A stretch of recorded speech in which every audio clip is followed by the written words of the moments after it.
Hi hello నమస్తే welcome to పూరా local. ఇవాళ తెలంగాణ మాజీ ముఖ్యమంత్రి కేసీఆర్ పుట్టినరోజు సందర్భంగా కేసీఆర్ హోమం కూడా చేస్తున్నారు. అలాగే తెలంగాణ భవన్లో అటు బీఆర్ఎస్ వర్కింగ్ ప్రెసిడెంట్, మాజీ మంత్రులు, పార్టీకి సంబంధించిన ఎమ్మెల్యేలు, మాజీ ఎమ్మెల్యేలు, అలాగే పార్టీ లీడర్లు, బీఆర్ఎస్ శ్రేణులు, పార్టీ కార్యకర్తలు అందరూ పెద్ద ఎత్తున కేసీఆర్ బర్త్డే సంబరాలు అయితే జరుపుకుంటున్నారు. కానీ అందరిలో ఒకటే సందేహం, కేసీఆర్ ఎందుకు ఈ బర్త్డే జనాల మధ్య జరుపుకోవట్లేదు, అటు పార్టీ ఆఫీస్ కూడా ఎందుకు రావట్లేదు అని చాలామంది అడుగుతున్న వైనం చూస్తున్నాము. దాదాపు 9 సంవత్సరాల 187 రోజులు ముఖ్యమంత్రిగా పనిచేశారు కేసీఆర్. అది ఒక పెద్ద రికార్డు తెలుగు రాష్ట్రాల్లో. ఏకదాటిగా 9 సంవత్సరాల 187 రోజులు ముఖ్యమంత్రిగా పనిచేశాడంటే మామూలు రికార్డు కాదు. 2 సార్లు కంటిన్యూగా గెలిచి, అలాగే 9 సార్లు ఎమ్మెల్యేగా గెలిచాడు.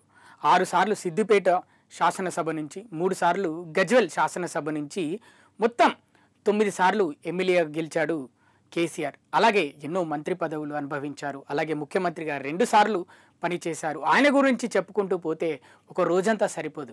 మరి రాజకీయంలో ఇంత పరిపక్వత, ఇంత ఎక్స్పీరియన్స్, ఇంత అంటే రాజకీయానికి సంబంధించి, ఆ చదరంగానికి సంబంధించి ఈ విధంగా తెలుసున్న వ్యక్తి మరెవరు ఉండరు, చాలా తక్కువ మంది ఉంటారు. అందులో ఒకరు కేసీఆర్ అని చాలామంది అంటారు. మరి అలాంటి కేసీఆర్ అలిగాడ, జనాల నుంచి దూరంగా ఎందుకున్నారు, జనాల పైన అలిగాడు కేసీఆర్ అని చాలామంది అంటున్నారు. కారణం ఏంటంటే ఆయన ఓడిపోవడమే. అంటే 2023 అసెంబ్లీ ఎన్నికల ప్రచారంలో భాగంగా ఒక భారీ బహిరంగ సభలో నేను ఓడిపోతే ఫామ్ హౌస్కి వెళ్తా, అక్కడ వ్యవసాయం చేసుకుంటూ కూర్చుంటా, మీ ఇష్టం, మీరు ప్రజలు ఇక కష్టాల్లో పడిపోతారు అనే విధంగా కేసీఆర్ అయితే మాట్లాడాడు. సేమ్ ఆ మాటలకు తగ్గట్టే ఇప్పుడు ఫామ్ హౌస్లో ఉంటున్నారు, వ్యవసాయం చేసుకుంటున్నారు, ప్రజలకు దూరంగా ఉంటున్నారు, ప్రత్యక్ష రాజకీయాలకు దూరంగా ఉంటున్నారు. దాదాపు 2 సార్లు మాత్రమే బయటకు వచ్చారు, 2 సార్లు అసెంబ్లీకి వచ్చారు, శాసనసభ సభ్యునిగా ప్రమాణ స్వీకారం చేయడానికి, అలాగే బడ్జెట్ ప్రవేశపెట్టినప్పుడు 2 సార్లు మాత్రమే బయటకు వచ్చారు, మిగతా ఎప్పుడూ బయటికి రాలేదు. అలాగే ఏం పార్టీ కార్యకలాపాలు ఏదున్నా కార్యకర్తల్ని, అలాగే మాజీ మంత్రుల్ని, ఎమ్మెల్యేలని, మాజీ ఎమ్మెల్యేలని ఫామ్ హౌస్కి రప్పించుకోవడం, అక్కడ వాళ్ళకి దిశానిర్దేశం చేయడం, అలాగే త్వరలో ఒక భారీ బహిరంగ సభ పెడుతున్నాం గజ్వెల్లో అని చెప్పడం, ఇలాంటివి అయితే జరుగుతున్నాయి కేసీఆర్ నుంచి. కానీ మరి కేసీఆర్ ఎందుకు బయటికి రావట్లేదు? ఒక మహానేత, అంటే తెలంగాణ రాష్ట్ర తొలి ముఖ్యమంత్రి అంటుంటారు, అలాగే బాపు, తెలంగాణ బాపు అంటారు, తెలంగాణ జాతిపిత అంటారు. అంటే జాతిపిత అంటే తెలంగాణ రాష్ట్రం ఏర్పడ్డదే కేసీఆర్ వల్ల అని అందరూ చెప్తుంటారు. మరి అలాంటి కేసీఆర్, ఇవన్నీ ఉన్న కేసీఆర్, ఇంత అంటే సంపద కంటే ఎక్కువ పేరు కేసీఆర్కి ఉందని చాలామంది అంటారు. మరి అలాంటి పేరు ఉన్న కేసీఆర్ ప్రజలకి ఎందుకు దూరంగా ఉన్నాడు? అంటే అలిగాడు ప్రజల మీద అని చాలామంది అంటుంటారు.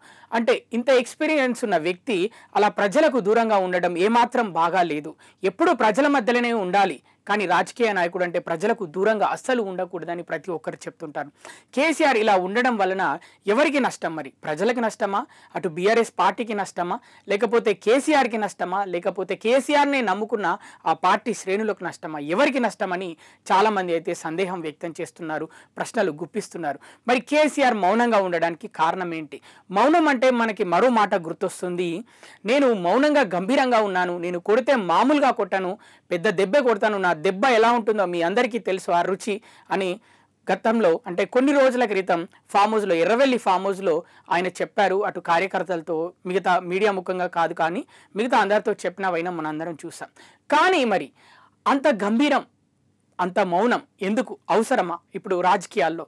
ఎందుకు అంటే ఇటు ఏ పార్టీ కూడగట్టుకొని వ్యతిరేకత, ఏ ప్రభుత్వము కూడగట్టుకొని వ్యతిరేకత సంవత్సరన్నర కాలంలో, అంటే ఒక 16 నెలల్లో కాంగ్రెస్ ప్రభుత్వం కూడగట్టుకుందని మీరే చెప్తారు, మరి మీరే దూరంగా ఉంటారు. ఇది ఎంతవరకు న్యాయం?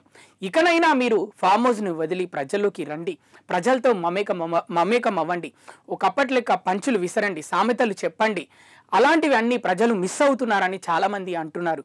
ఒకవేళ ప్రజలకి దూరంగా ఉంటే మీ పార్టీకే నష్టం అని ఇంకొంతమంది అయితే అంటున్నారు.